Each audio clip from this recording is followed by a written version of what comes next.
I'm about to go ahead and go live. You going live now? Okay. Yeah. Oh, let me see my. She can. Hi, everybody.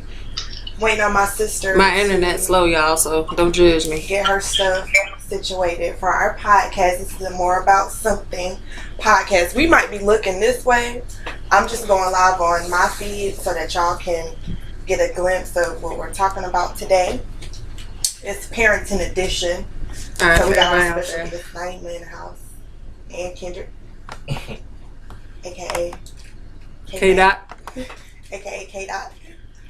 Oh, we got a camera this way too. Yeah, Okay. so we got cameras both ways. All right, y'all. Get my shirt together. This is the More About Something Hi, everybody podcast. that's joined. This is Jay Terry. I'm Neva. And I'm Kendrick. And the And cutie this in is the little middle. Naima. Yeah. Don't forget about Naima. Yeah, and the cutie in the middle is in the other room right now. She will be coming in. We have Xavier on the line. Say hi, Xavier. Hey everybody. Hi. We have Hello. Simone on the line. Say hey, Simone. Hello everyone. And today our topic is parenting. So we have different levels of parents today. We have parents of toddlers, parents of newborns, parents of preteens. We have parents of adult kids. So we just have a different variation of parents. And we're just going to talk about, the beginning of parenthood to the end of parenthood. And just covering all bases, stuff that people don't willingly discuss, things that we struggle with as parents, things that we have struggled with our own parents. So we want to go over that today. My social media handle is www.perfectlybrown.com. I'm Neva. My Facebook name is Neva Branch. My Facebook friends over here, y'all already friends with me, so y'all don't care. What up? But your friends, my handle is Neva Branch on Facebook. On Snapchat and Instagram, it is My Path to Peace 1. You can also check out my website, www.mypathtopeace.com. Okay, Matt. And I don't have a Facebook page, but my business page on Instagram is WPOURTK. That's put in work. WPOURTK. It's a brain teaser for put in work. All right, Xavier, what's your handles for your contacts and your social media? Okay, so Facebook, my name is just simply on there, Xavier Johnson. Not Xavier, it's Xavia Johnson. Instagram is Xavier.Nicole, and then Snapchat is excuse_you, but no E on excuse. Just start with an X. Excuse_you. And we'll put a comment in the comment section of both lives so that you guys can for sure have the information. Okay, Simone, what's your handles? Okay, so for my Facebook, I can be reached at Simone Tamara Wilson. For my Instagram, it's Minding My Business with a Z 100. And for my Snapchat, it's Minding My Business with a Z 100 as well. Oh, I like that. Minding my business. I like that, girl.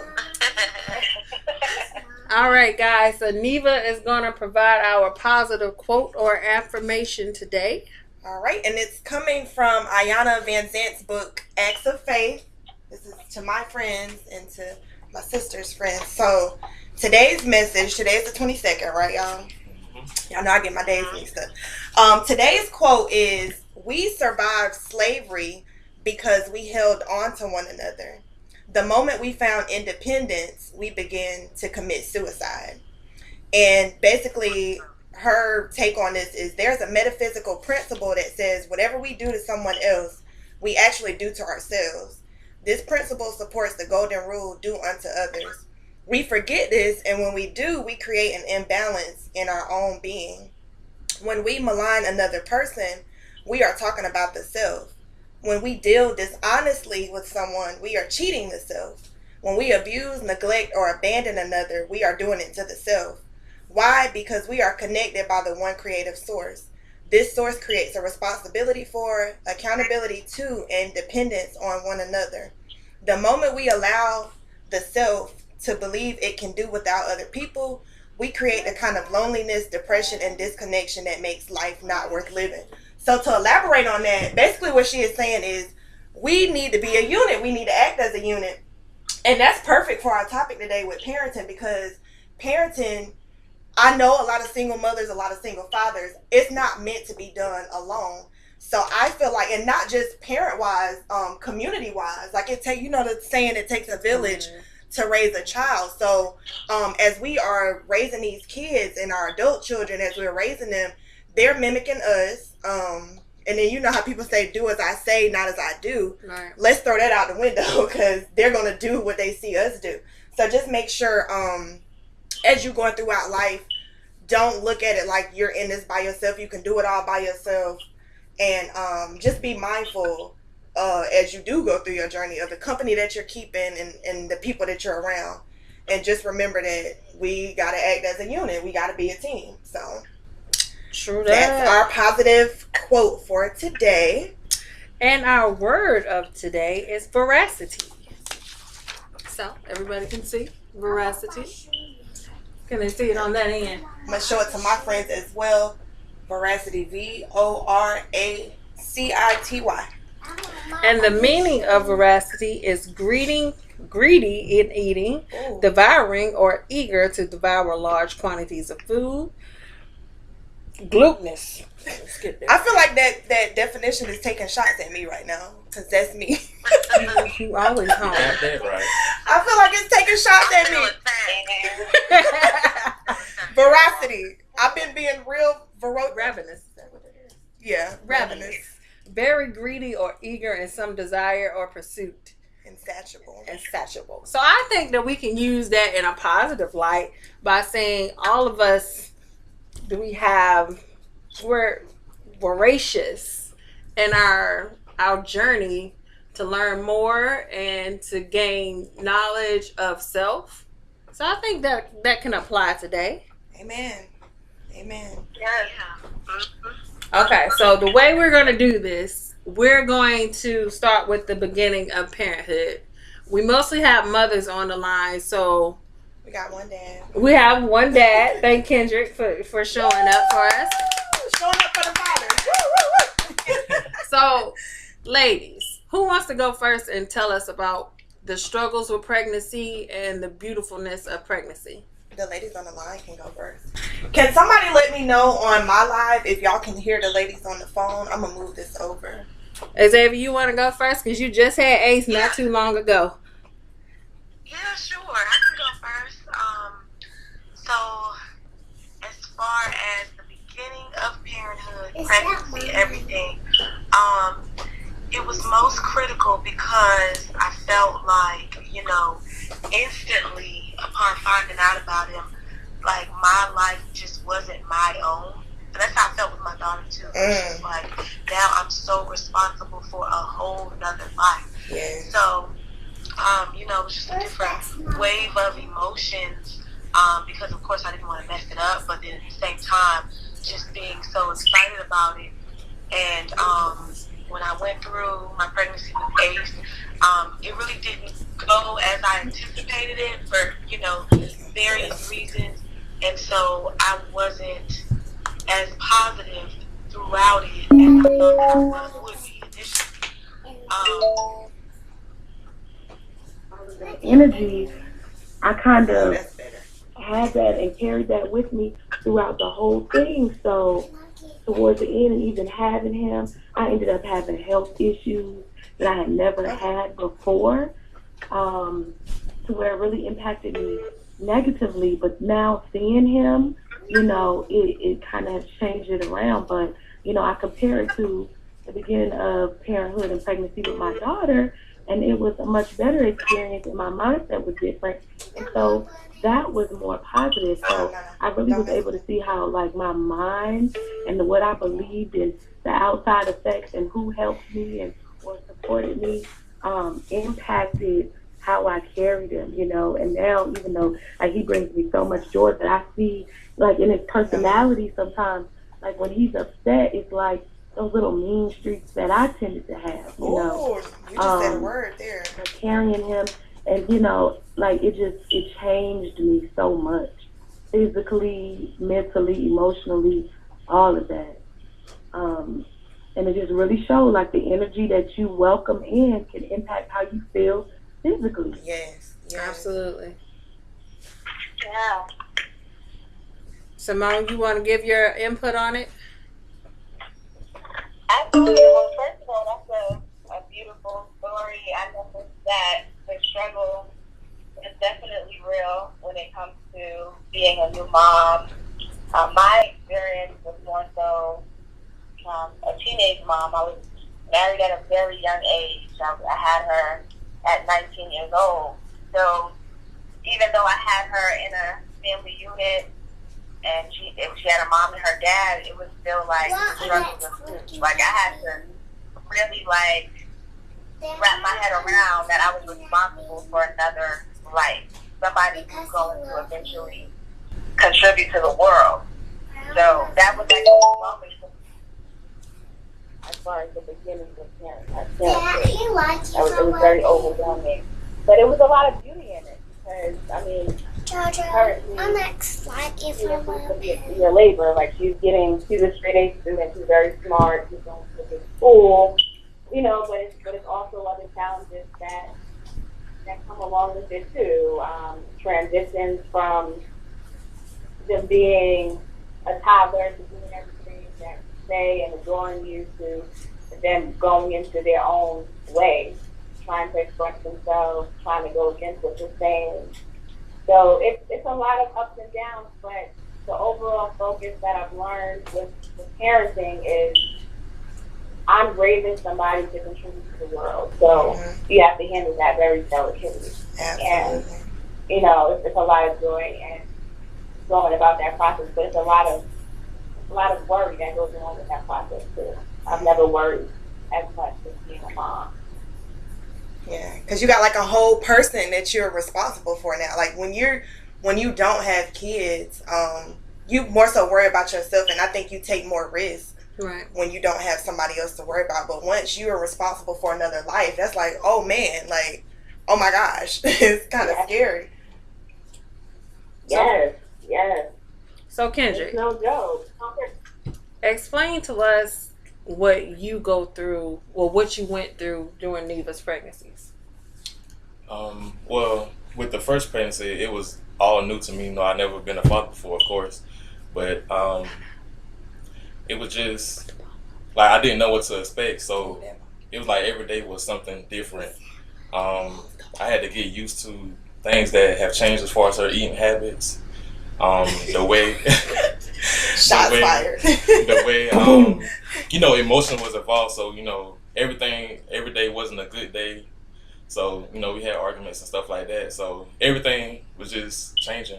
But I mean, it like when our son was born, everything kind of like came together because we learned then like that we had to work as a unit and like we can't do it alone. So it's kind of like that, you know, having a child helps you learn teamwork. Oh yeah, you know? Yeah. Definitely. Now, tell me, what are some things, coming from a person who's never had a child, tell me what are some things that you go through during pregnancy that nobody brings up? Oh, it's a lot. Just having your body change so much. Like when you see people carrying a child, the only thing you see really is the stomach. Like the only thing you see is the stomach. So you're not witnessing like the emotional changes. That was a big one for me. Like my emotions would go up and down. I was crying all the time, crying about stupid stuff. Well, stuff that I found stupid. I was very angry sometimes. I was real anxious. Just seeing my body grow, getting stretch marks. Oh my gosh. I love them though. Well, they love stretch marks, so turn up. But just having all those body changes and the emotional changes. And then if you went through trauma with your parents, if you've witnessed trauma in that aspect, then you are nervous about becoming a mom because you're like, well, am I going to fuck up too? Am I going to mess up? Yeah. Or am I going to, you just worry about all of that. So it's a lot. The people on the outside only see the stomach, but it's so much more than just your stomach growing. You go through weight changes, obviously, your hair. I know a lot of people, Toya made a post and she showed like her edges. All her edges had came out. I don't know if y'all saw that or not. But Yeah, I saw that. yeah, she made a post about that. So it's a lot. You're birthing another human being. So Right. it's a lot. And two, I think the whole expectation from other people of what carrying a baby is supposed to be like. I feel like a lot of people were caught up so much in the glitz and glamour of it all. So like they feel like they can ask you certain questions about why you are or are not this way. You know what I mean? Like speaking of the belly, like, you know, it personally, there were some people like I didn't mind if they like rub my belly or whatever, wanted to feel the baby kick, but then there was some people that felt like, oh, like let me touch your belly, like without even asking me. Like that kind of bothered me a little bit. Or asking me questions like, why are you so big? Like, Oh yeah, that's another one. and it affected me, you know, because I already saw that I was big. Like, yes, I'm carrying, you know, a life, but like I'm a whale. Like I can't wear my clothes. And then Right. they asking me, you sure you're not having twins? Like that really weighed on me. And I don't think people mean harm, but yeah. They don't know any better. Yeah, you get a lot of insensitive comments while you're carrying your child. So absolutely. And sometimes it's even from people that have been parents before and carried a child. Like if it's an old lady, they don't have no sense of Oh, they humor. don't. Oh, the elders, they don't care. They gonna step. They gonna say something. All right, so what are the goods and the bads associated with parenthood? Because a lot of people, we know on Facebook, people glorify a lot of stuff, Oh gosh. but they don't Come on. tell the other side of it. Right. Like they don't tell you getting up at 2:00 in the morning because your baby is hollering and screaming. I'll tell you what, I think the relationship changes. Like, once a baby enters the picture, like before you got all this time to cuddle and have relations. Excuse me, I'm sorry. You have all this time to do certain stuff, and then once you have a baby, that changes. And I'm not necessarily saying in a bad way, but that changes. I guess you can kind of speak more on that too. Yeah, so I love like you too, baby. you more so have to accommodate, you know, instead of one other person to accommodate, you have to accommodate another one. Or if you having twins, accommodate two other people. So it's just, you know, you have to, I guess I can't say prioritize. It's like you got to find time for everyone, like as a family. So you can't just like neglect your child and spend time with your soulmate or whatever. You have to find time for your entire family. So you got to learn that that balance. Okay, Okay, let's see. Well, Neva, it was a lot.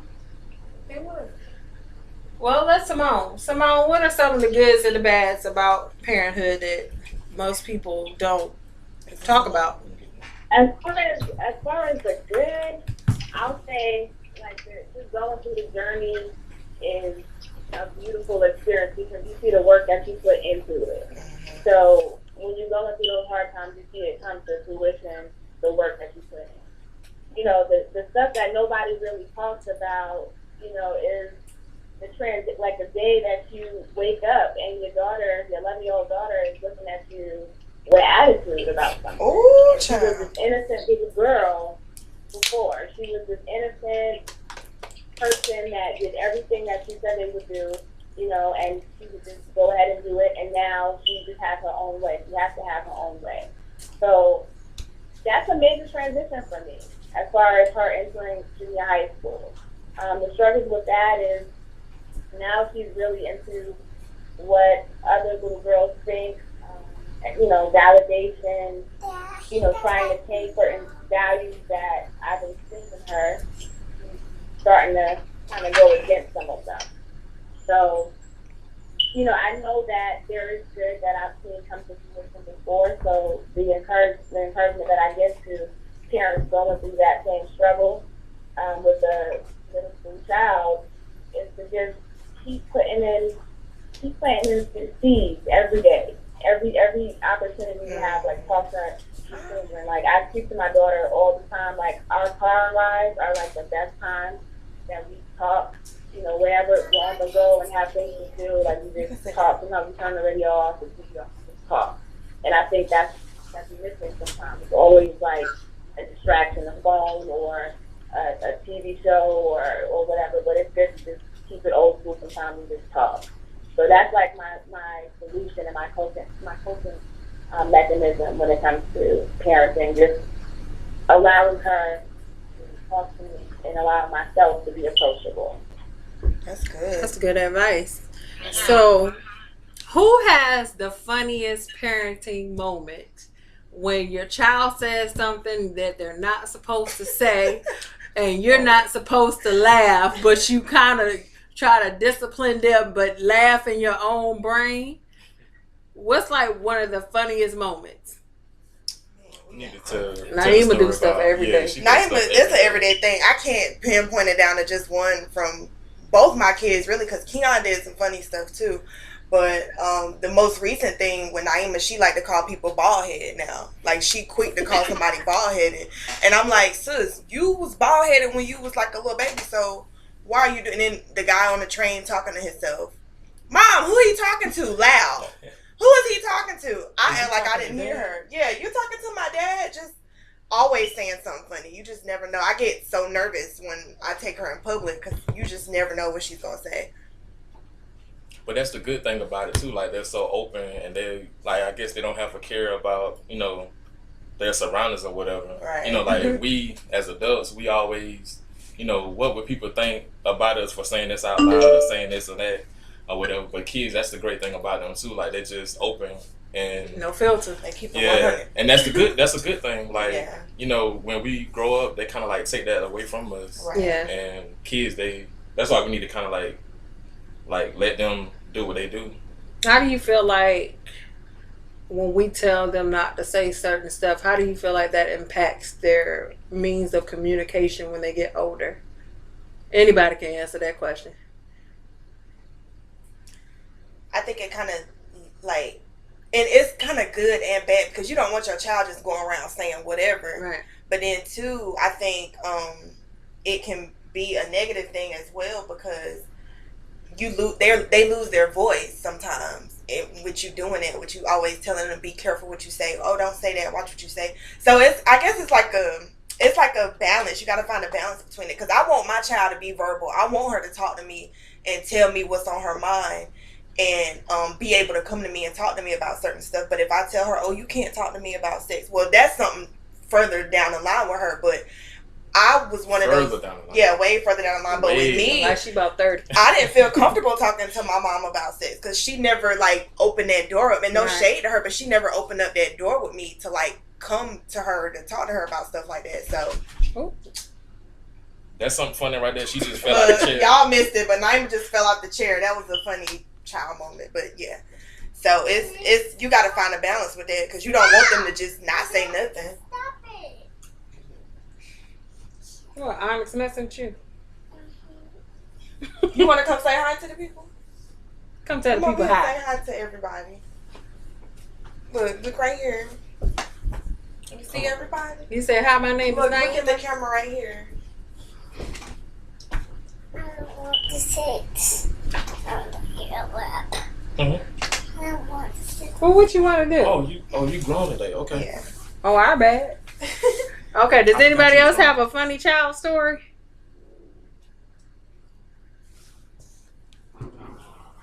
Simone?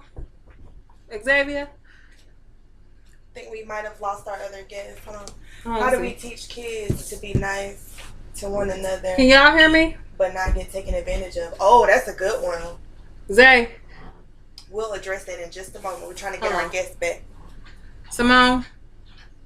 I want it.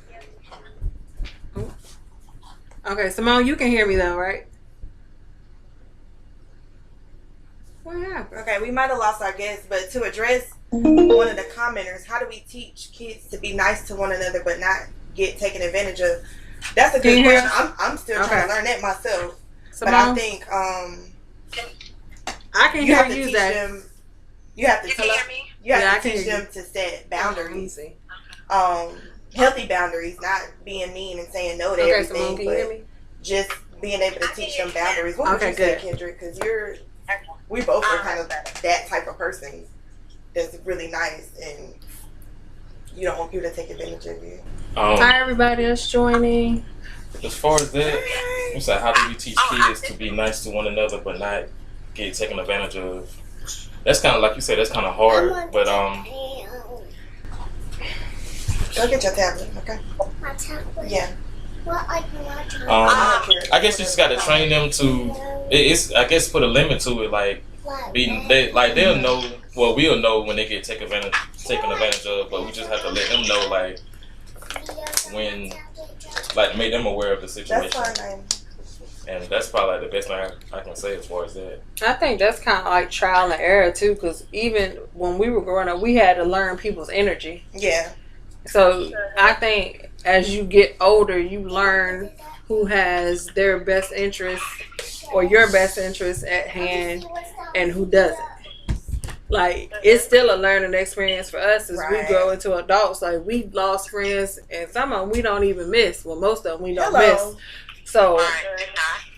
So they'll learn that, and most of the time they're not going to listen to it. Even as an aunt, you'll know they're not going to always listen to you when you give them advice about people who don't have their best interests at hand. So I think you just got to let them feel through it. Absolutely. I agree. That's true. I agree. All right, so our next subject is close to you and Kendrick, and it's child loss. So honestly, lately I've seen that child loss has been more prevalent. Oh, yeah. And I think you brought that awareness to me and recognizing how many people lose their children, whether it's after birth or whether it's during pregnancy or if they lose an adult child. Like, it's prevalent, and I feel like people don't talk about it. Right. I don't want to use the word like it's a taboo subject, but it kind of is, because people don't know how to approach the subject of child loss, and a lot of people don't know what to say. Like, after you, like, what do you say to somebody that just lost their child? And it's out of the natural order of life. Like, you're supposed to go before your children. Right. So it's like, what do you say to somebody when they go through that? And thank you for making that one of our topics, because that's something that I want to bring more awareness to after my journey. And for those of you who don't know, I know most of my Facebook friends know, but I'm not sure about yours. But we had our first son in 2012, and at the age of 2.5, he was diagnosed with a very rare form of cancer. Initially, they thought it was pneumonia. We took him to the hospital. He was getting all these surgeries. And to make a long story short, he was eventually diagnosed with cancer. And a few weeks after, well, actually a couple days, a week after starting his chemotherapy, he passed away. He transitioned. And that had to be like the biggest crush to my heart that I had ever felt, because we spent so much time like making sure we did everything perfectly as parents, like not letting him eat certain stuff and not letting him do certain stuff. So to watch that happen, it was like a big blow. But from the bereaved parents that I've seen, it's like the end of their life. But we want to create a new dynamic for child loss. So just because you lost a child, that doesn't mean that your life has to stop. So I wrote a book. My sister just pulled it out, but I wrote a book about it. It's titled Life After Death: Memoirs of a Bereaved Mother Who Turned Her Pain into Purpose. And I'm going to show my friends too, even though y'all already know. But I wrote a book about it, and the book is just about my journey, our journey of breaking up and not understanding each other after that happened, and being pregnant when my son passed away. I was 6 months pregnant with my daughter, who just ran out. 6 months pregnant with her. So it was a lot. But I just want people to know, like, it's okay to talk to your friends or your family about child loss. Like, if you know somebody that lost a child, just talk to them. And you don't always have to necessarily say something. I'm going to change that. Don't talk to them. Be present. Be present for them. You don't always necessarily have to say something to make it better, because you're not going to make it better. Right. I don't care what you say. It's nothing you can do to make it better, but you can just show up and be present for that person. So keep in mind, if y'all have any friends or family that have been through that, just show up. Just show up for them. And it's no matter what stage it happened in. Right.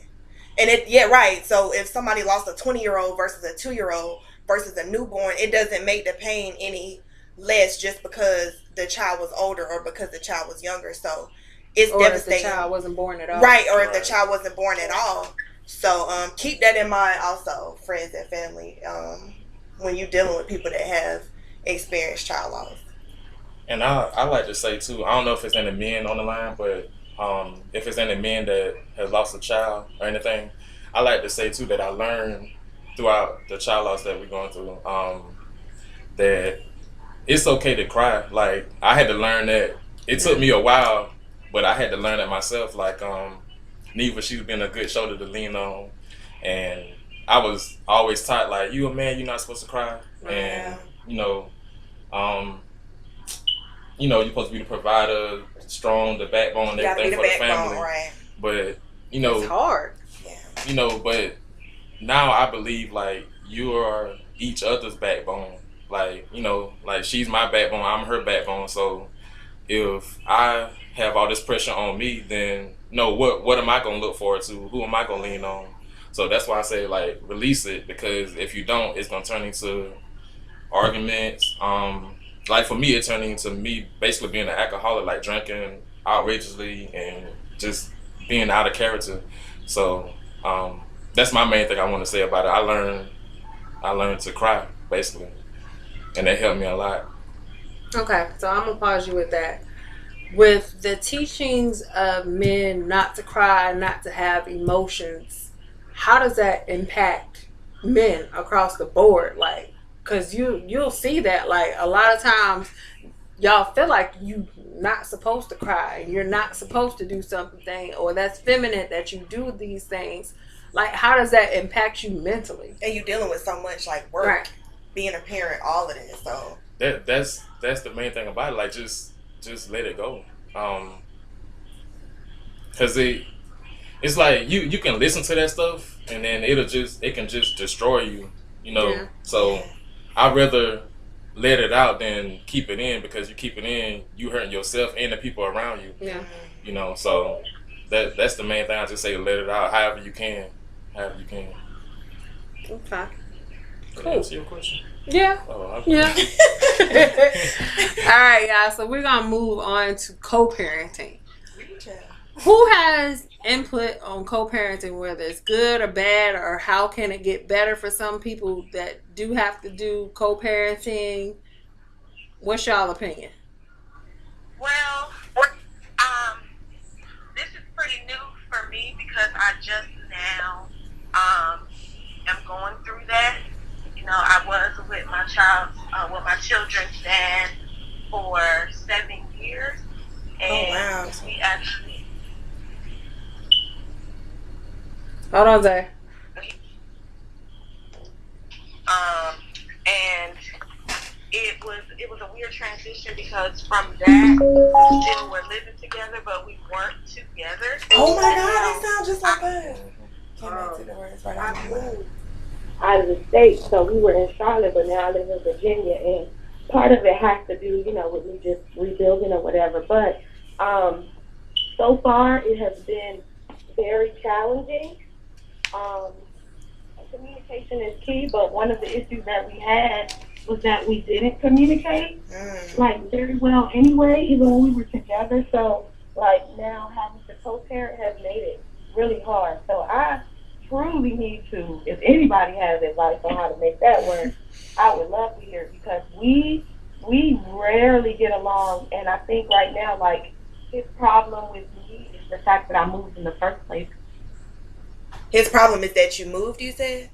And my whole thought process is, well, I have to be better. Like, I'm trying to heal and move past this heartbreak, because, like, we were together for 7 years, and he's in a whole nother relationship already. So it's like, I'm in a process like that and moving forward, and you're mad because I have them with me, because I took, take care of them most of the time anyway, even when we were together. So it's just, I've seen it work well for other people, but it's just not working well for me. But I would love for it. Okay. We can talk a little bit about Well, this Kendrick or together. Neva, you want to address that? Well, see, we went through the co-parenting phase. I'll just say that my friends and family already know that. But to your friends, Kendrick and I, after our son transitioned, we went through a period of not getting along. We both we just split apart from each other, and we made a decision to let each other go and co-parent. And so, just like you, sweetheart, we were living in the same house for a little while, trying to co-parent and trying to live like separate lives. And that eventually that was too ratchet. That was too crazy. So then we end up being in different states. Yeah, so we end up living in 2 different states, like you and your kids did. So, but what I'm going to say is might be biased because we are back together now. But during that time that we were apart, I think our frustration was more so with each other. Well, my frustration was with our situation because I had such high hopes for us. Like, we're going to make it. We're going to be a strong family. I'm going to create this family that I felt like I didn't have growing up. And to see that crumble apart after our son transitioned, that was like, why am I going through this? I just didn't understand. And so the first thing was us being like transparent with each other. And one day we both just laid everything out and was like, look, it ain't even about us no more. I ain't mad at you. Don't be mad at me. Or if we are mad at each other, oh well. We need to make sure we doing what's best for Naima, because at the end of the day, and I know this is cliche, everybody say it, but the child is the most important thing in that situation. And that's why, this is another day right here, but that's why you also have to be very, very mindful of who you having your kids with too, because we be putting so much trauma on them. And I know Naima is only 3, but I feel like already she's seen us go through so much. Right. And I hope it hasn't affected her in a negative way. But you just got to put your pride to the side sometimes and just try to make it work. And even if it means, because you don't always have to address everything either. So if he being nasty to you or acting messed up or whatever, you don't have to reciprocate that, and you don't have to take that energy on. At the end of the day, you just make sure you doing what's best for your kids. And if that meant moving to another state and y'all having time apart, who knows what's going to happen in the future. I don't know if there's any chance of y'all getting back together. But just be open-minded with it and just continue. Like, it's a journey. It's not a right or wrong way to do it in my eyes. What would you say, Kendrick, from a man's point of view? Well, you basically said everything. But well, you can say a little bit more. But I mean, from my point, it's kind of like the same thing. It's basically the same thing for real. Well, would you like to add anything from a male's perspective as far as like emotionally when we were co-parenting and trying to going back and forth, like how did that feel for you? Like, oh, it was that was don't hurt me for this. Oh, but that was aggravating. Like, yeah. I mean, like, and I couldn't really, and it all started because like we had arguments and stuff like that, and then like the arguments lead to saying things that you don't really mean and don't really want to say, and then it escalated from there. But so like she mentioned, one day we just sat down and talked, and I actually let her know how I felt, and the feeling was mutual, but we just didn't want to express ourselves to each other because we were so caught up in our feelings. And so basically it's just like being open with each other, and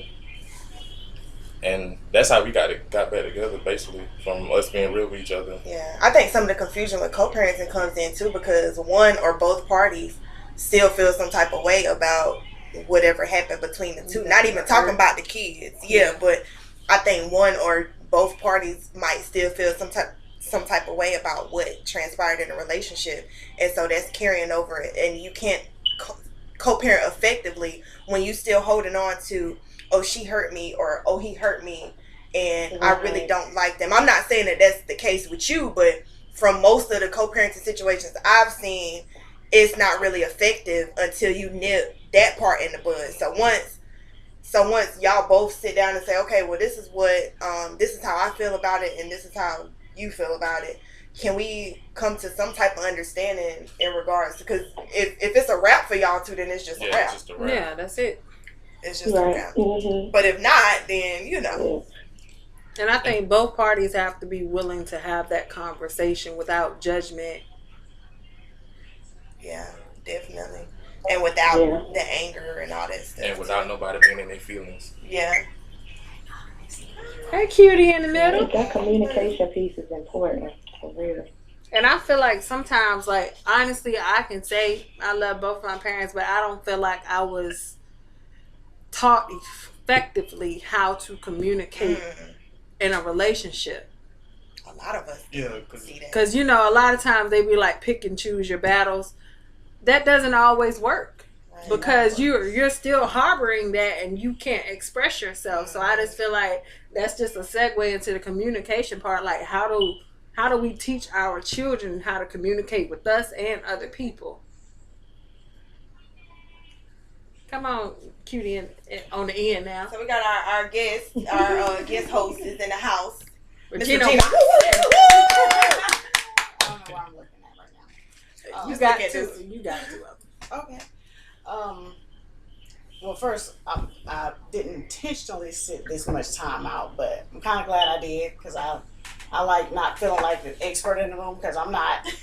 So, I have adult children, 25, 29, but I mean, every day is something new. Like, parents now deal with things I didn't have to deal with just a few years ago. So, like, I can't even feel confident in giving anybody advice because I don't have the same struggles. I don't have the same opposition. I'm not raising kids in the era of Trump. Right. So, there are things that I can kind of just like, just release on. But I couldn't imagine having to do it now. But one thing I do want to address, you said that you were taught to pick your battles. So, I don't know if you heard me say this, but everybody that knows me knows I do not believe in picking battles. I think your battles pick you. I think you need to choose your weapon. I like somebody. We need to write that down. Girl, we got it recorded. We got it recorded. I like that. I mean, life comes at you. Nobody's gonna pick any battle. Like, let's be real about it. Like, who the hell's gonna pick any? Like, you're the easiest one. Nobody's gonna pick that. So, I mean, when it comes to you, now you got to decide how you're going to handle it. What's going to be your weapon? Because you got to win. So, I just kind of think, I think the question was, keeping lines of communication. Right. How do you teach them to communicate? Okay. You teach them, I believe, is that you mirror it. And I felt like once my kids got past about 7 or 8, like I had a very hands-off approach to parenting because I realized I didn't know what I was doing. So I was like, you kind of tell me what you need. It was like, right. It was like I was more like, I don't know what to do. What do you need? What do you want? Do I feed you or anything? But I believe once they got past a certain age, and it was a fairly young age, because now I felt like it was crucial. And I mentioned before that dealing with clinical depression, you're always aware of your own mortality. So even raising my kids from the time they were little, I always looked at it like I have to teach them as much as I can because I don't know how much time I have to teach them. So when I'm looking at 7 to 8-year-olds, I'm not looking at I'm raising children. I'm raising adults. These people are going to be adults. I don't need to treat them like children and not prepare them for adulthood, which is where they're going to spend most of their life anyway. So I kind of just felt it was important for me to show you how to do it and how I communicate with them too. Because I've heard somebody mention earlier that a lot of parents have this do as I say. Yeah, we said that earlier. Yeah, I heard you say that. And the do as I say, not as I do. Right. But you're the contradicting. But you can't tell somebody that and then expect them to want to communicate with you. Right. So my thing is, I need to approach this in the way that they should as adults, so that they see that. So when I say what I want you to do, then it'll be only reinforcement to my actions. Right. Because one thing that will break down communication real quick is contradictions. Yeah. So if you saying one thing one day, something else another day, if you're not consistent, that's not going to keep communication open. So I think that's the hardest part for parents, because they think that if I just tell them what to do, they're going to do it. Right. And that doesn't it didn't work with them, but they convinced it's going to still work. But it's you just really have to show them, like have that conversation when they do something wrong. Come to them the way you would want somebody to come to you as an adult. Right. And it's gonna be respectful. It's gonna be direct, but it's gonna be respectful because that's what you want them to know how to do.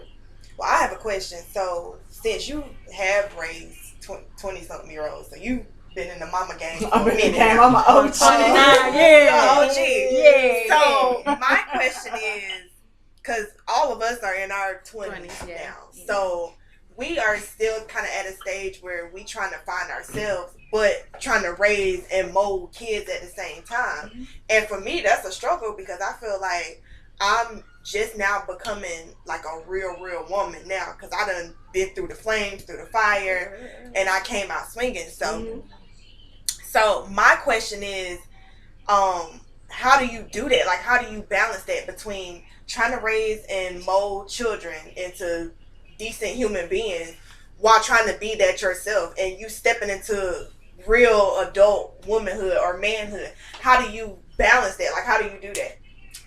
Well, there is no secret ingredient. So I can't tell you what's going to work for everybody. And I really don't know to the degree that it worked for me. But what was important to me is not to mold them. So I'm a Taurus. I'm a bull. I'm non-compliant. I've been called rebellious my whole life, hard-headed, every stubborn as they come. Like, and I own it. I'm cool with it because I'm gonna check me, boo. So the whole thing with making sure that they I'm trying to think. Because then a part of me feels like, well, yes, we birth our kids, but they don't necessarily belong to us, and they're gonna have their own journey. So it don't matter what you do. And that's the thing, because I didn't want to mold them into anything. Right. I wanted them to tell me what they needed. Okay. Because I don't know. Like, I don't know. I didn't know who I was, so I get what you're saying. Like, that's where I'm at now. Yeah. Who you are, you're trying to figure out how you fit into where, but see, that's ever changing regardless. So even if you had them later, like, who you are as a mother is going to be different from who you are, period. Right. So you're going to have to go through those changes, and you're going to go through those over and over again. It's not like you're going to get there at 30 and then all of a sudden it's like, okay, I'm here. Right. Like, you're going to rediscover yourself all the time. Like, you really, and I am now too. Like, it's who I was as a mother when my kids were growing up was very different from who I had to be when they were adults. So now I'm finding, and in fact, I had this conversation with my daughter. I'm really trying to make sure that I connect with her in a way that still makes our relationship grow. I don't know if that's... I got you. Because, it's different when you live with somebody, like when you're raising kids, like you're going to pass each other every moment. You're going to have moments, just a simple touch when you're sitting down doing her hair. All of those things are intimate experiences, and they add to the relationship. But once they're gone, you have to purposely do these things. And to what extent? So now you're dealing with an adult with their own experiences. So how do I connect with you in that way? So I'm not just mom anymore. So it's like a different approach as you get older. It is. So it's gonna be ever changing. Like, as you discover who you are now, who you are at each stage could be somebody totally different. Man, that is good. Do we still got both people on the line? Which one of y'all had the 11-year-old? Somebody, I don't know if it was Xavier or... That's me, Simone. Simone, okay. Okay, so with raising a girl, because we have a daughter now, she's 3, and I think my thing, I don't think it bothers her dad as much as me, but it's like I'm raising myself because she's only 3 and she already has like the little, I wouldn't say an attitude, but she got like a little snazzy way of talking sometimes. She's 3, but she act like she's 23 already. Yeah, she does. And just simple like that. So how do you avoid chopping them in the throat every day? Like, how do you avoid and doing a tag team match? Right. Against her.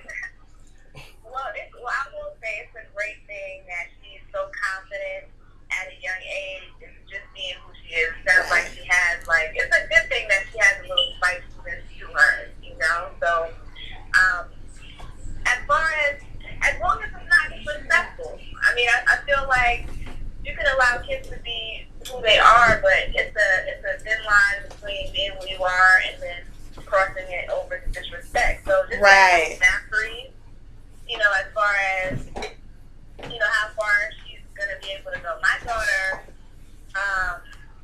she tries certain things, and I've had situations with her where she genuinely thought she could say something to me where she didn't think it was disrespectful. She might have heard somebody else say it. You know, kids emulate what they see. So, you know, the approach to those situations are kind of case by case. You know, you got to see the motive behind why they're acting that way. Is there something that you saw on TV? Like, what do we have in front of them? You know, you know, and I had to definitely consider the environment as well. So, I mean, those things helped me in that situation with her. All right, I'm writing all this down. I'm keeping a mental note of all this. You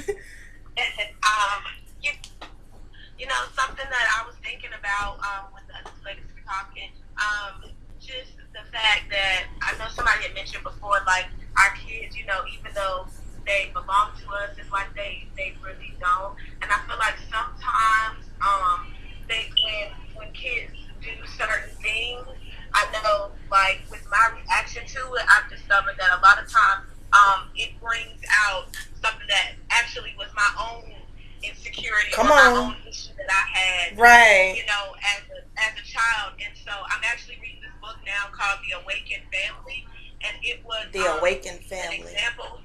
Yeah, The Awakened Family. It was an example in there where it was like, you know, this mom fussed so much about her daughter moving slow in the morning, so she would just spaz on her about like just how she was just acting so lax, and you know, we have places to be. And then really she ended up discovering that it wasn't really even like her child that had this whole thing about her that was bothering her. It's the fact that, you know, she was mismanaging her time. So you're rushing in the morning, and now you're mad because your child is not moving at the speed that you wanted her to move. Oh, you just said a word. You just said a word. So it's like, what is it in me that sometimes reacts to the things that my children do? And I know for me personally, my daughter has little too sometimes too. She has a smart mouth, you know, but I discovered that really she's just inquisitive, and she's heard things that people said before. But what bothers me is I know that the issues that I had with her dad and I had a lot to do with him always being combative and trying to make it seem like I didn't know what I was talking about. So that's that whole insecurity in me, like, you know, you're not gonna talk back to me. Right. What I'm talking about, I'm the parent, you know. But something that I've really been trying to do too a lot now is like when I give her directions or tell her what to do, and she asks me why, you know, I offer those explanations because as a child I feel like she genuinely wants to know why. Absolutely. But sometimes, you know, before I used to confuse that with attitude. And I know that if that was a situation when I was a child and my mom and I said why, you know, it was that because I said so, or getting popped in the mouth for talking back when I really want to know why. So I'm just hoping that, you know, as she gets older, you know, the choices that she makes changes because, like, I've offered those explanations. It's not just because I said so kind of thing, you know. Yeah, I always, any explanation, no matter what it is. If I said do X, Y, and Z, you want to know why, I'm going to tell you why. I'm going to communicate so you can understand the value of what it is that me as a mom am telling you to do as my child. I'm glad you said that because that's one of the topics in today's topic was breaking parenting cycles. And I know for a fact about 50% of my generation, the ones that were born in the early 90s, late 80s, that was the thing. Like, if I tell you to do something, because I said so. Well, why? And I really want to know why you got me doing this, or what's up. And it's don't get an attitude with me or don't talk back to me. But no, I really want to know why. And then it's like you can't really, and that's what I was saying earlier about Naima being so verbal. I don't want her to lose that. I'm glad that she speaks her mind. It's a thin line between speaking your mind and being disrespectful, like y'all said. But I don't want her to lose that. I want her to be verbal because it seemed like the old school parents was like, you can't say nothing. You can't voice your opinion about Can't do anything. nothing. You can't really come to them and talk about stuff. So it's like, well, what am I supposed to do? And that's how you lose your voice. And I think as you grow up, you feel like what you got to say ain't going to be valued, or ain't nobody going to care about what you got to say, because when you growing up, your parents don't care what you got to say. It's like, why would anybody else right. So I'm glad you said it. And I'm so thankful that all of us here are being mindful as we parent and as we have our nieces and nephews and little cousins and stuff. I'm glad that we're being mindful of like what we saying, and we noticing patterns and we trying to break them. So that's good what you said, Xavier. Okay, so my next question is, who has had a toxic relationship with their parent? Whether it's a mother, father, step-parent, grandparent, whoever raised you, who's had a toxic relationship with them that you're still trying to forgive them and still trying to heal? Oh, me. This is Xavier. Girl, come on. Speak on it. I'll let somebody else go. I said a mouthful. No, go ahead. Because, you know, Facebook was hating on you last week, so you get to talk this go week. ahead, girl. Oh, yeah. Okay. Well, yeah, I had a toxic relationship with both of my parents. Unfortunately, my dad. Hold on, Zay.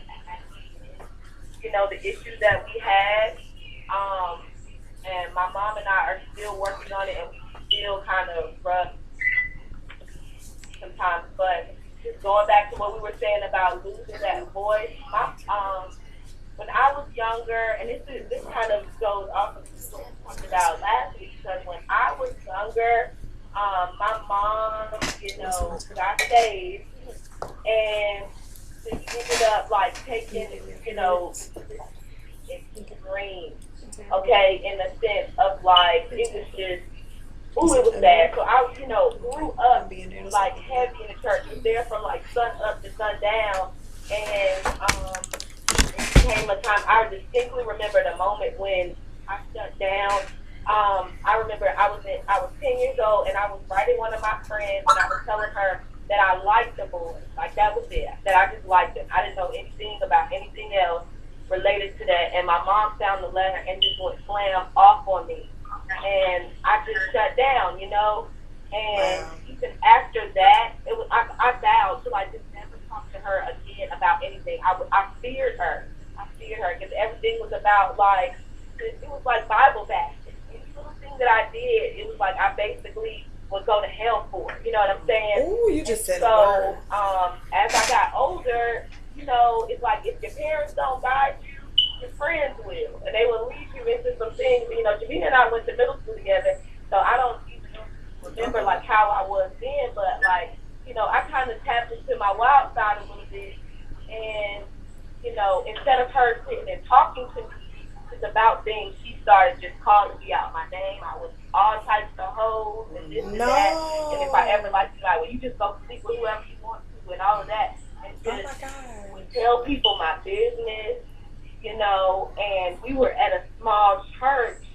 I remember when I was in high school, we were at a small church, and she found out some things about me and like told the pastor, and it was involving his daughter too. And I remember they made us get our notebooks, so when we were passing notes like in school, we had them in notebooks and stuff, get them and give them to them, and they had us standing up in front of them, like they're sitting on the couch with all the notebooks open, and they're like reading the stuff that we were saying while we're just standing there and just, I mean, going in like, and I was so humiliated. And from that moment on, I just like knew that I could never trust her. You know what I'm saying? And a lot of it just had to do with really sex, you know, or relationships with men and stuff like that. And it was just like she held on so tight to this belief about you're supposed to be married first and yada yada, that she judged my whole entire life. And I try so hard now as a parent, you know, to do things different, but still kind of, you know, lays those judgments a little bit. Now she's not as like heavy into the church as she like that, you know what I mean? But we are very different, so we argue quite often, you know. And my dad, you know, 5 kids, 5 daughters, 5 different moms, like the epitome of daddy issues, that was me for real, because he all over the place, and I think a lot of the way that my mother treated me was trying to keep me from being like that, you know. But she really, projected her own fears onto me. But it really just was off the basis of my dad did to her, or just the promiscuity to the point where like I was body shamed and all of that. So, finding out that I was pregnant, like I was grown with a whole degree, with a whole, like my own everything, but she still found a way to like go in on me as an adult. So we're trying like mend things, but yeah, it's those traditional black and conservative values that really put a strain on us because I'm not like them. See, I want to comment on that because I have a lot in common actually with that whole scenario with the parent. Because I am 45 and my mom is God knows how old, but we have not moved on as far as a relationship. Like, we don't have the type of relationship that me and my kids have. Like, at all. Like, me and my kids just call each other to roast somebody that we saw in the family. You're like, oh, the cousin such and such call you? That big. So we be on something else. But my mom and I's relationship has never, because it's like she doesn't see the things that she's done, and if you tell her, she don't remember, it didn't happen. Like, it just gets to be ridiculous. So I've been in this situation, and I'm guessing you can let me know if you have too, that when people find out that you don't have the best relationship with your mom, they assume it's your fault. And then it becomes, well, you need to work on it. And, the Bible says, and, you shouldn't feel that way. You shouldn't treat your mother that way. It becomes about, I somehow did something wrong. As the child. Exactly. So for me, it was just, so when you deal with that, it kind of makes you even more bitter. So now it's like, you legit have a reason to be pissed off. She's pretending like you shouldn't, and society is acting like you shouldn't. So then you just feel like, okay, look, I know you want some crazy stuff, and I really don't even want to be bothered with you. So I don't really believe in giving people advice, because you got to be comfortable with who you are, where you are. But I would say that wherever your relationship goes, whatever decisions you make regarding your access to her access to you, I don't know how close you guys lived each other or how, whatever, but I think that whatever decision you make about that, don't let anybody guilt you out of that, because you have to think about your own sanity. You got to think about your own well-being. And just like we talked about, earlier, you discovering yourself at different stages in your life, you've already got your plate full, like, for real. So, you have to make the decision that's best for you. I've gone years without talking to my mom, and it was okay. She didn't call me, I didn't call her. I was about to say, let's just say this right quick, because I know a lot of people, and my friends, I went back live again. We still doing a podcast, the More About Something podcast. We just gonna run over. Yeah, we just running over. The conversation is so in depth. I got to piggyback off what you just said, because a lot of people will guilt trip you into honor thy mother and thy father. Yep. But thy mother and father don't honor me. Like, and I guess I sound arrogant saying that. No, you gotta give respect to because I had that same conversation with somebody older than me, because she was like, well, the Bible says you should honor thy father and thy mother. But what if they are toxic, though? But what does the word honor mean? When I asked her what does honor mean, the whole conversation stopped. Because honor does not mean that I just be stupid. Right. Honor does not mean that I have to allow myself to be abused and harassed and disrespected. Honor means just like you honor the troops. Mm-hmm. Like you're just saying, look, these are all the wonderful things that they've done. Take a knee. Take a knee. It's really about, if that person has done something nice for you, you make sure that you let people know of whence you came. Right. Like that's just common respect. That don't have anything to do with your religious belief. That's just respect. Right. You should do that. So if somebody look out for you, you be like, they looked out for me. They get that's honor. But if we have a toxic relationship, you want me to lie? Because I'm sure I ain't supposed to do that either. So what sin you want me to commit? Which one you don't? Like, which one has the less penalty? Like, what is it? 1 flame? How many flames is it? Like 1 to 5? I don't know. But I'll choose. No, But that's just how I feel about it, because people say honor thy mother and thy father, and that's nice and that's cool, and I will honor my mother and my father. And for those of you that don't know, I'm adopted. I was born in January 1991 to my mom. She was in college, and she gave me up for adoption. And my childhood, I won't get too much into it, but it was kind of sketchy and kind of dysfunctional. And I met my birth family when I was about 22, 23 maybe. I met my birth family, and that's been a blessing. So that ain't been that long ago. Right, it hasn't been that long ago. So for me, I'm always at I'm always at a funny place, because I don't like how I was raised, and I got a lot of issues with how my mom raised me. But at the same time, she raised me versus my mom who gave me up for adoption. And my mom had a legit reason why she did what she did. But I just feel like at the end of the day, my mom that raised me, she and we don't have the best relationship. I don't call her, she don't call me like that. But I know she has a lot of healing to do. So another thing I wanted to touch on that, I think Xavier said, her mom was probably the way that she was because of what happened with the dad. I think a lot of our parents, like, they dealt with trauma too. Like, they dealt with stuff, and they didn't take the time to heal their stuff. And so, of course, that kind of came on us as well, because they live in a generation where you don't really talk about stuff. You don't go to therapy. You don't express your feelings. And so they holding all this stuff in, and they trying to raise their kids. So part of me does empathize with them, and I forgive them. But the other part of me is like, you know what?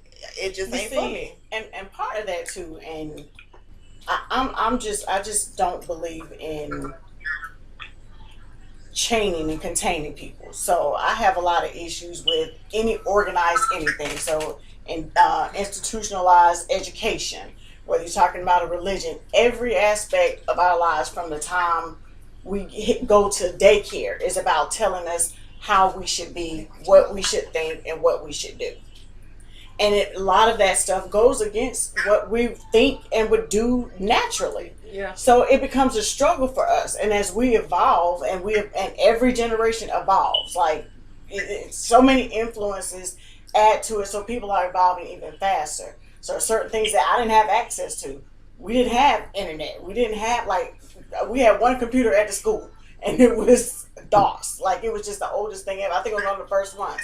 But we didn't have access to that. It was not the first one ever made. Ever. But I mean, my thing is, you just didn't have access to things like that. So there's so many influences that are making people evolve even faster. And you have to be able to kind of be open enough to let that happen. And not to say you let your kids run wild and do whatever they want to do, but you let them tell you what they're interested in. Your job is to expose them to various experiences and positivities, and let them tell you what they want to do. And I say that because, just for an example, with my son, my oldest child, my son is 29. He was involved in the golf club, the chess club, the orchestra, Civil Air Patrol. Wow. He was doing all of this stuff, and these are things he brought to me. Wow. But I kind of think he thought I was irresponsible too. So we're gonna talk about that. I think my kids think I'm beneath them. It's terrible. But anyway, he would come home with the documents, and he was like, "Yeah, mommy, I want to do Civil Air Patrol." And I'm like, "Okay, well, where is it? Well, here's all the information. I've already filled out everything. I just need you to sign right here, and I need to be." And I was like, "All right, hell, I didn't know what I was going to have the time. I just knew he came home with something that he wanted to do, and it was legit. I went, talked to the people, the organizers, and it was a good fit. He did very well. He ended up getting all these Air Force awards and had generals flying out for ceremonies for him. So, I mean, it was great. But I would have never done that. I would have never said, "Hey, son, come on, let's do this." But he had exposure because he had friends from various walks of life with parents from different places. He was encouraged. And I know from my generation, you didn't sleep over nowhere but at your family house. Right. And that was it. So I kind of opened it up a little bit. I had, okay, I'm going to tell you, white parents are the best. I'm going to tell you what I love about white parents. They will sit down and have a full interview with you, show you a diagram of their home, where everything is, just so you know their child is safe. Just so you know their trying to say, Here's our doctor's we got number. ladders on each window. Like we got an emergency doctor. Is that okay? We're gonna take him to Presbyterian. Is that cool? Like they go through the whole rundown. So I got a chance to meet these people, and they were people from all over the place. So he had these influences, and again, the influences kind of go with you and help shape who you are. So just me being open and not just so much, no, you can't do this, or no, that's not what you need to do, or this is what you need to think. I don't believe in telling people what to think. Like, teach them how to think. And how do you expect them to be comfortable with thinking if they never had to? How do you expect them to go off to college and make the right decisions if everything they ever did was what you told them to do? So what's going to happen when you're not telling them what to do? They're not going to know what to do. They're going to listen to somebody else. Exactly, because they've never had to think, and they don't even trust their own self to make a good decision. So no, I kind of pulled back. It's like, okay, well, what you want to do? I was all kind of places, all kinds of shit that I hated, but it was them exploring what they want to do, and they were happy, and they got to, and I got to do a lot of things. I mean, I would have never went to the Renaissance Festival if it weren't for my kid that wanted to be an actor up there one summer. So it's, I think just being open, and you expose them to things, and people will tell you what they want. Kids will tell you what they want. I mean, even if you're watching TV and they see some gymnast, just kind of be open to things or at least be open to compromise, if nothing else. That's true. I feel like now my relationship with my parents has gotten better because I feel like I can speak freely now, particularly with my daddy. He don't care.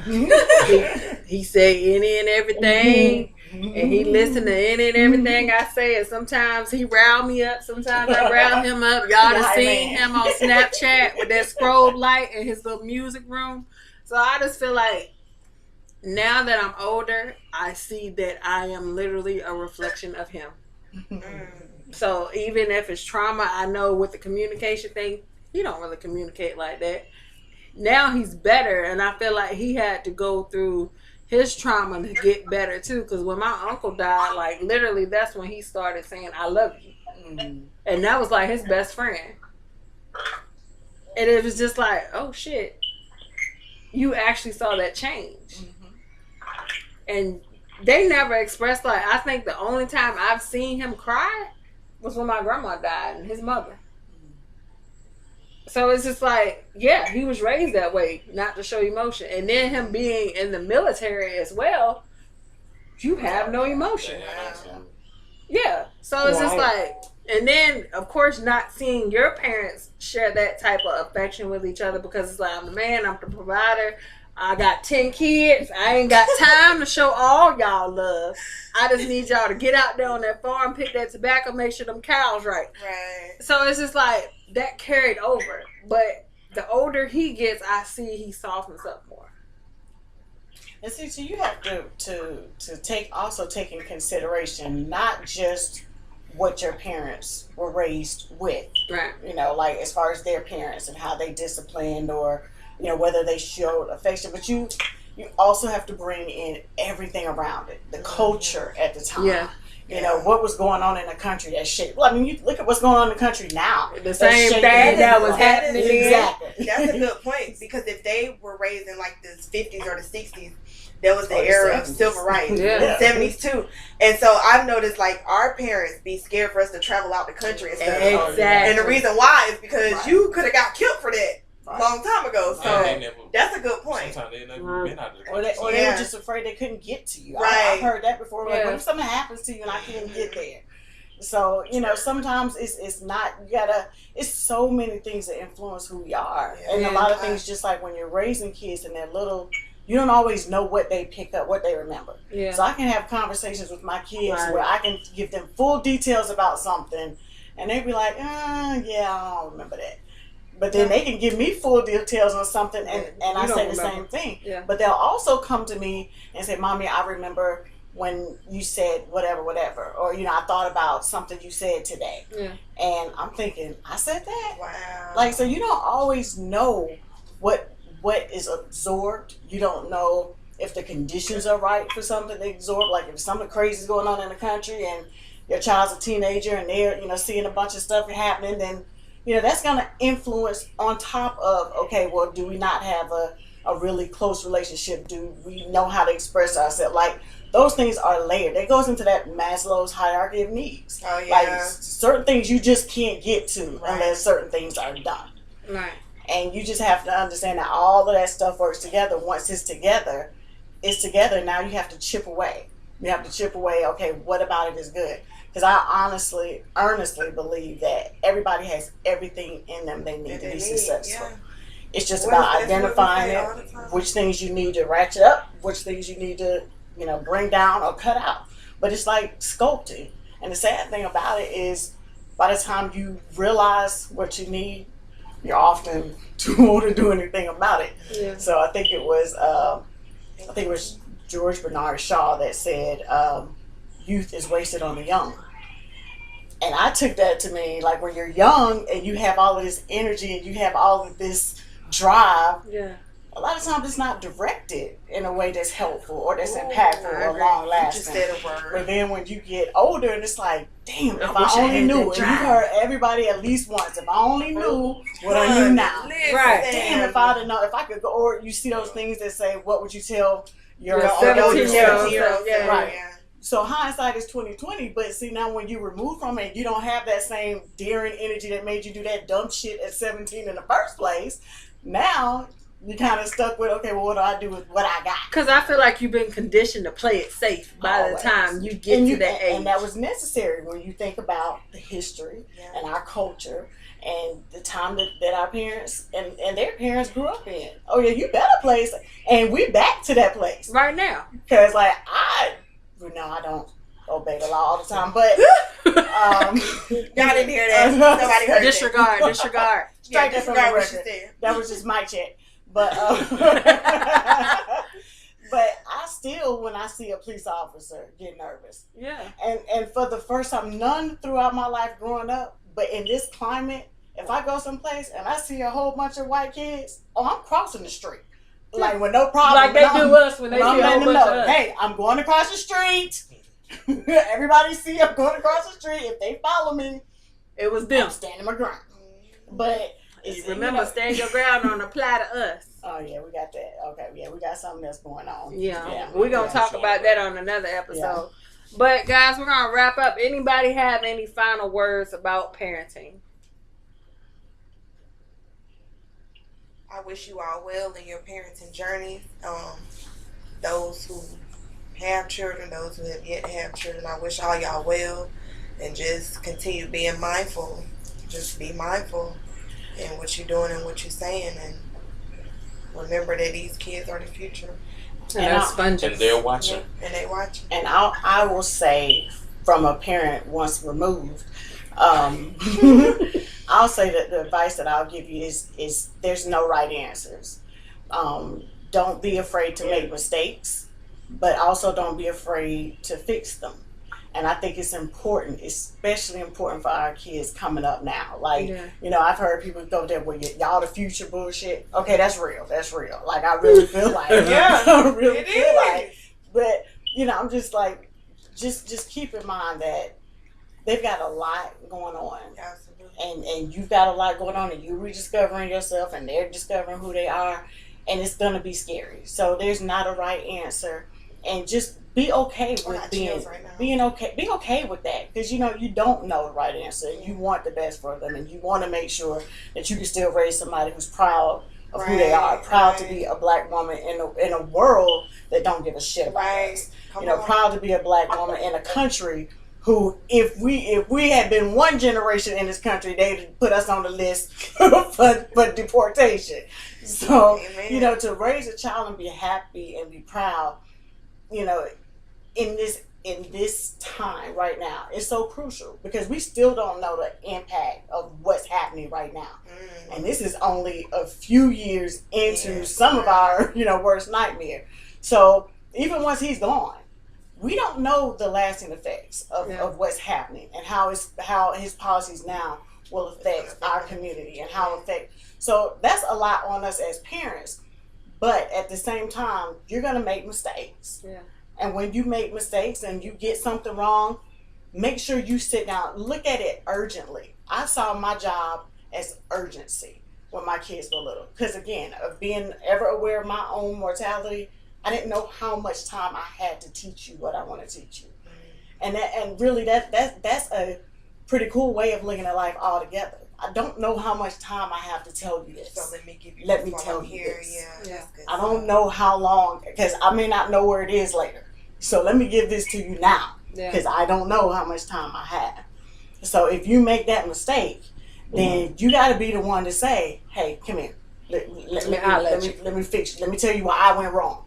So I had this wrong, and I had it wrong because I did not do my research. Yeah. I didn't take time to listen to what you had to say. I didn't make sure you own that. Yeah. And then when you own that, you keep the lines of communication open. You make sure that you raise people that are aware of who they are.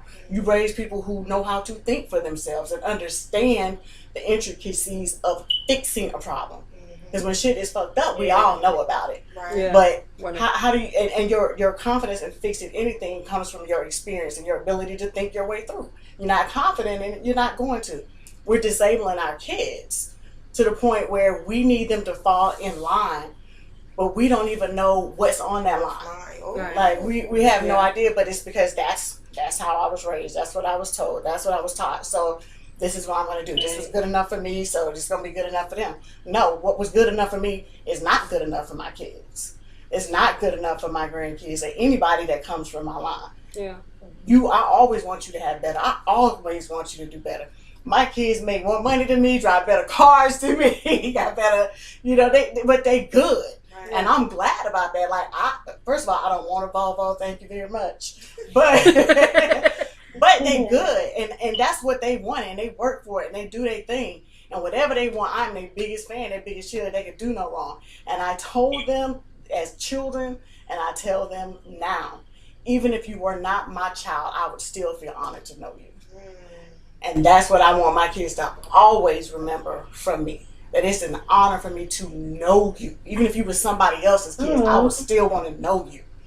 That's how I fucked. Don't make us cry. Don't make us cry over here. Cry, yo. But real quick question though, like who as a parent has apologized to their child for their behavior? Child, we have to do I do everything. that every day. What did you apologize for? I messed up, and just with the way that my life is going, knowing that I'm not perfect and wanting just what's best, I never ever want my children to feel like I thought I was so high and mighty that I could never humble myself and apologize when I was wrong. So I make it a point to apologize. Yeah, and then my last little thing, you said last little words about parenting. I was just gonna say, as parents, don't be too hard on yourself. Especially when children are young, they already think that you're the most perfect thing ever anyway, and they're like, that's the purest form of love, like unconditional love. So just don't beat yourself up, just walk in love, really. And I think you love them enough to fix it as it happens. Simone? Yes, ma'am. Final word on parenting. I could barely hear you. I'm so sorry. Can you repeat the question? I said, do you have any final words on parenting? Absolutely. I think that keeping the lines of communication is just open. It's just the best thing. I try to keep that open with my daughter. I see the progress in that. I see the growth in that. So I definitely feel like if we do that as parents and just be approachable, everything that they say is not going to be something that we're going to want to hear. So just accepting that, I think we're the first line of defense in the world. So if we don't show them love, they're going to look for love somewhere else. They're going to look for love from a place where it might not be as pure as we can give it. So we're the best people that can show these kids love, so we have to do it whether it's easy or not.